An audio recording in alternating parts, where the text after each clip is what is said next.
சகரியா 8ஆம் அதிகாரம். சேனைகளுடைய கர்த்தரின் வார்த்தை உண்டாகி, அவர், நான் சீயோனுக்காக கடும் வைராக்கியம் கொண்டேன், அதற்காக மகா உக்கிரமான வைராக்கியம் கொண்டேன் என்று சேனைகளின் கர்த்தர் சொல்லுகிறார். நான் சீயோனிடத்தில் திரும்பி எருசலேமின் நடுவிலே வாசம் பண்ணுவேன். எருசலேம் சத்திய நகரம் என்றும் சேனைகளுடைய கர்த்தரின் பர்வதம் பரிசுத்த பர்வதம் என்றும் அழைக்கப்படும் என்று கர்த்தர் சொல்லுகிறார். திரும்பவும் எருசலேமின் வீதிகளில் முதிர் வயதினாலே தங்கள் கைகளில் கோலை பிடித்து நடக்கிற கிழவரும் கிழவிகளும் குடியிருப்பார்கள். நகரத்தின் தெருக்களிலே விளையாடுகிற ஆண் பிள்ளைகளும் பெண் பிள்ளைகளும் அதின் வீதிகளில் நிறைந்திருக்கும் என்று சேனைகளின் கர்த்தர் சொல்லுகிறார். சேனைகளின் கர்த்தர் சொல்லுகிறது என்னவென்றால், அது இந்த ஜனத்தில் மீதியானவர்களின் பார்வைக்கு இந்நாட்களில் ஆச்சரியமாயிருந்தாலும் என் பார்வைக்கும் ஆச்சரியமாயிருக்குமோ என்று சேனைகளின் கர்த்தர் சொல்லுகிறார். இதோ, கிழக்கு தேசத்திலும் தெற்கு தேசத்திலும் இருந்து என் ஜனங்களை நான் ரட்சித்து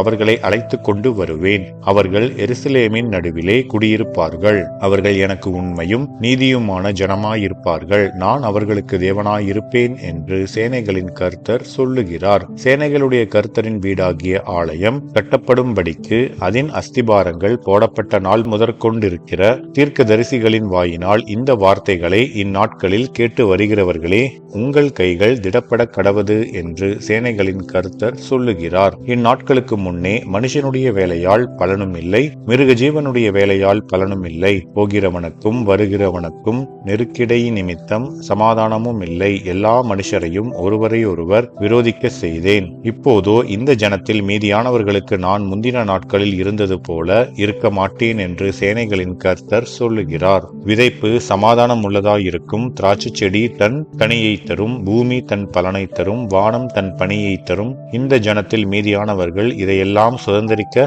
கட்டளையிடுவேன். சம்பவிப்பதென்னவென்றால், யூதா வம்சத்தாரே, இஸ்ரவேல் வம்சத்தாரே, நீங்கள் புறஜாதிகளுக்குள்ளே சாபமாயிருந்தது போலவே ஆசீர்வாதமாயிருக்கும்படி நான் உங்களை ரட்சிப்பேன். பயப்படாதேயுங்கள், உங்கள் கைகள் திடப்பட கடவது.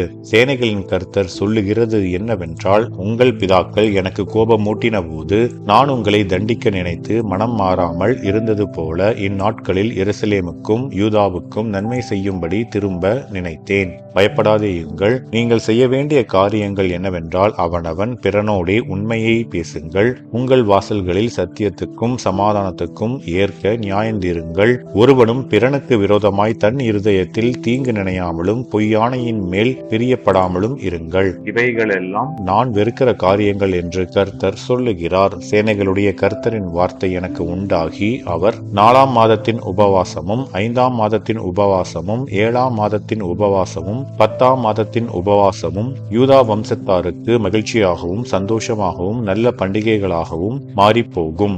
ஆகையால் சத்தியத்தையும் சமாதானத்தையும் சிநேகியுங்கள் என்று சேனைகளின் கர்த்தர் சொல்லுகிறார். இன்னும் ஜனங்களும் அநேகம் பட்டணங்களின் குடிகளும் வருவார்கள் என்று சேனைகளின் கர்த்தர் சொல்லுகிறார். ஒரு பட்டணத்தின் குடிகள் மறு பட்டணத்தின் குடிகளிடத்தில் போய், நாம் கர்த்தருடைய சமூகத்தில் விண்ணப்பம் பண்ணவும் சேனைகளின் கர்த்தரை தேடவும் தீவிரித்து போவோம், வாருங்கள், நாங்களும் போவோம் என்று சொல்லுவார்கள்.